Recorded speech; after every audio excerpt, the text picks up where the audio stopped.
नमस्ते प्यारे बच्चों, मैं आपके स्कूल की ईवीजीसी बोल रही हूँ। आज हम जिस टॉपिक पर बात करेंगे वो टॉपिक है academic performance and career opportunities. इस टॉपिक के अंदर हम इन सारी चीज़ों को डिस्कस करेंगे कि एकेडमिक परफॉर्मेंस क्या होती है, क्यों ज़रूरी है, यह किस प्रकार हमारे करियर से संबंधित है, क्या जो हम पढ़ाई कर रहे हैं वो आने वाले जीवन में हमारे काम आएगी। इसके साथ हम यह भी जानेंगे कि करियर क्या होता है और यह किस प्रकार हमारी पढ़ाई से जुड़ा है। एकेडमिक और करियर कैसे जुड़े हुए हैं ये हम एक एग्ज़ाम्पल के मदद से समझेंगे, और हमारे एकेडमिक्स और करियर में क्या संबंध है इसको समझने के लिए हम एग्ज़ाम्पल हमारे ही स्कूल ऑर्गेनाइजेशन को लेंगे, क्योंकि इससे हमें इस चीज़ को समझना और भी ज़्यादा आसान हो जाएगा। तो जैसा कि आप जानते हैं कि स्कूल की शिक्षा को 3 भागों में बांटा गया है। फर्स्ट लेवल को एलिमेंट्री लेवल कहा जाता है, यानी पहली से लेकर 5वीं कक्षा तक की पढ़ाई। दूसरा लेवल सेकेंडरी लेवल, यानी 6ठी से 10वीं तक की पढ़ाई। सीनियर सेकेंडरी लेवल यानी 11वीं और 12वीं की पढ़ाई। ठीक उसी प्रकार इन कक्षाओं को पढ़ाने के लिए जो टीचर्स होते हैं उनके भी 3 लेवल होते हैं। पहला लेवल एलिमेंट्री टीचर, जिसकी academic eligibility 12th plus diploma in elementary education रहता है। ठीक उसी प्रकार अगर आप 6ठी से 10वीं तक के बच्चों को पढ़ाना चाहते हैं तो आपके पास एकेडमिक्स क्वालिफ़िकेशन ग्रेजुएशन और बीएड की डिग्री होनी चाहिए। 11वीं और 12वीं को पढ़ाने के लिए आपके पास 3 साल की ग्रेजुएशन प्लस 2 साल की पोस्ट ग्रेजुएशन उस विषय में जो कि आप बच्चों को पढ़ाना चाहते हैं प्लस बीएड की डिग्री होनी चाहिए। तो हमने इस एग्ज़ाम्पल की सहायता से समझा कि हमारी पढ़ाई और करियर में क्या संबंध है।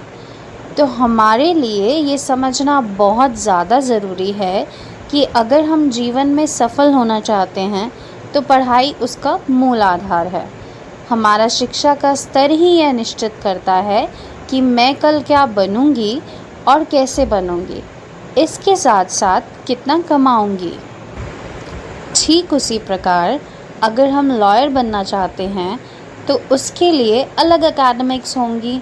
हमारे लिए यह समझना ज़रूरी है कि हर करियर के लिए एक स्पेसिफ़िक एजुकेशन होती है जो कि ये निश्चित करती है कि हम किस करियर के लिए तैयार हो रहे हैं। जैसे कि अगर हम कुछ करियर पर नज़र डालें तो उन करियर और करियर की पढ़ाई इस प्रकार होगी।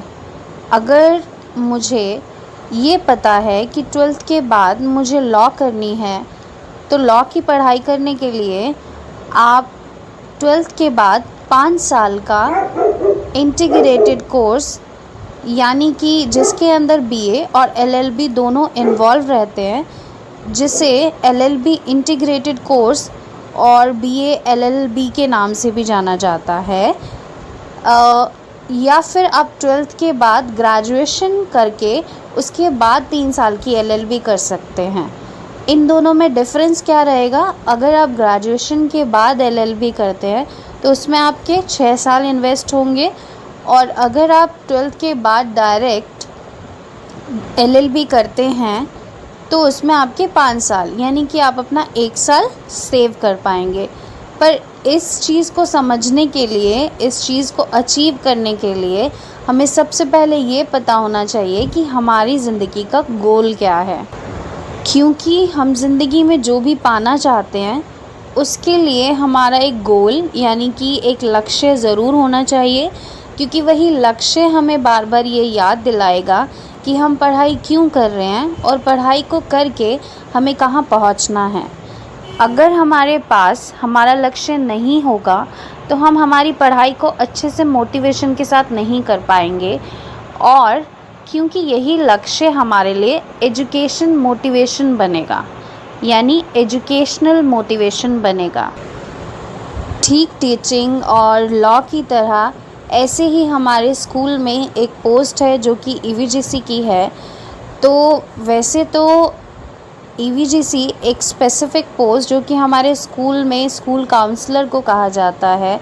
तो अगर आप स्कूल के अंदर स्कूल काउंसलर बनना चाहते हैं तो उसके लिए हमारे पास मास्टर्स की डिग्री इन साइकोलॉजी यानी कि आपकी MA की डिग्री साइकोलॉजी में होनी चाहिए, प्लस उसके साथ में post graduate diploma in guidance and counselling होना चाहिए।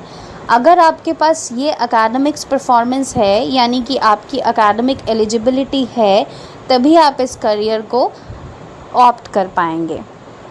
अब इसके साथ साथ अगर आप IAS, IPS जैसी पोस्ट को प्राप्त करना चाहते हैं तो उसकी मिनिमम एलिजिबिलिटी ग्रेजुएशन होनी चाहिए। अगर आपके पास ग्रेजुएशन की डिग्री है तभी आप सिविल सर्विसेज का एग्ज़ाम दे सकते हैं।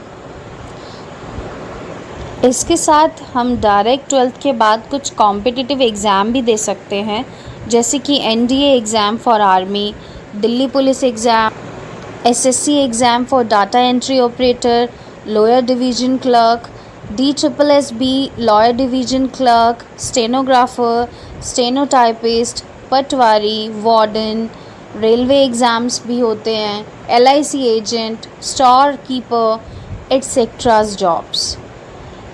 इसके अलावा हम देखते हैं कि नॉर्मली हम लोगों का नॉलेज BA, BCom, BBA रहता है, बट हमारे पास और भी बहुत सारी पढ़ाई हैं, जैसे कि हम देखते हैं कि BCom भी है, BCom ऑनर्स भी है, BA इकोनॉमिक्स भी है, BA स्टैटिस्टिक्स भी है, मैथमेटिक्स भी है, BLED है, DLED है, bachelor of journalism and mass communication है, BA ऑनर्स जर्नलिज्म है, BJ MMC bachelor of journalism mass media and communication है। तो हमारे लिए ये समझना ज़रूरी है कि हमारे पास अपॉर्चुनिटीज़ बहुत हैं, हमारे सामने करियर बहुत ज़्यादा हैं, पर हम क्या करना चाहते हैं ये हमें सही टाइम पे पता रहना बहुत ज़्यादा इम्पॉर्टेंट है। अगर हमें सही समय पर सही जानकारी नहीं होगी तो हमारा समय व्यर्थ जाएगा, और समय व्यर्थ जाना यानी कि आप अपने करियर से उतनी ही दूरी पर जा रहे हैं। तो इसीलिए हमारे लिए सही समय पर सही जानकारी लेना और सही एकेडमिक्स को लेना बहुत ज़्यादा ज़रूरी। सो आई थिंक मैं आपको समझा पाई हूँ कि आपके एकेडमिक्स और आपका करियर किस तरह से पूरी तरह से जुड़े हुए हैं। Without academics you can not enter in any career और अचीव अ पर्टिकुलर गोल और achieve a particular career. Without education it's not possible। and thank you so much students। I hope मैं आपको समझा पाई हूँ कि आपकी पढ़ाई क्यों ज़रूरी है, और इसके प्रति सबसे पहले आपका ज़िम्मेदार बनना ज़रूरी है।